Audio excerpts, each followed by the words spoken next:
आज जरा दुसऱ्या विषयी बोलू. मागं पण आलो होतो जरा निसर्गात मस्त फ्रेश व्हायला. तेव्हा जरा त्या इटलीतली कंपनी लोटे एम-आय-डी-सीमध्ये येत होती त्याविषयी बोललो होतो. कारण आपण आपण आपल्याला ह्या महाराष्ट्राच्या भूमीत छत्रपती शिवाजी महाराजांनी, संतांनी खूप त्याग करून आपल्याला हा महाराष्ट्र दिलाय. ही कोकणची भूमी सगळी दिली. त्यामुळं नोकऱ्या तर काय आपण सगळेच करतोय. नोकऱ्या करतोय, जॉब करतोय, बिझनेस करतोय, सगळेच करतोय.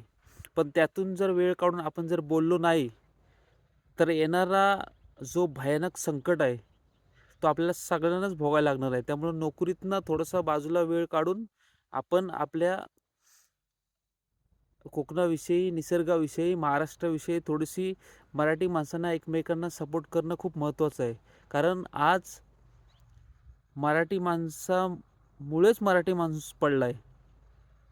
आता परवाची जी निवडणूक झाली, त्याच्यात मराठी माणसाचा सपोर्ट कमी भेटलाय. त्यामुळे ती निवडणूक पडली.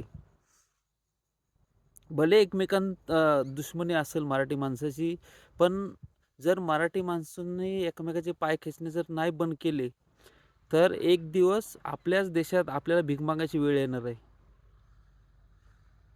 त्यामुळं नोकरीतनं वेळ बाजूला काढून हे बघ आता बाकीचे याविषयी काय बोलतात किंवा काय समजतात याला मला मला काय ह्याच्याशी काही घेणं देणं नाही.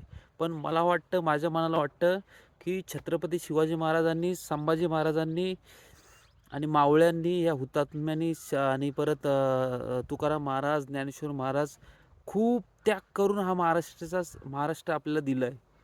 हा एवढा सहजासहजी आपल्याला नाही भेटला आहे. त्यामुळं आपण काहीतरी देणं लागतोच.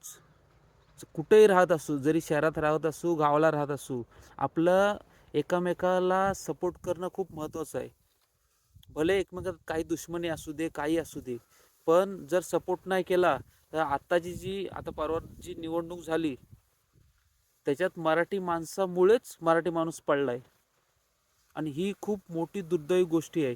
आणि हे जर मराठी माणूस जर एकत्र नाही आला, तर पुढे मराठी माणसाचीच महाराष्ट्रात राहायची खूप बेकार परिस्थिती येणार आहे.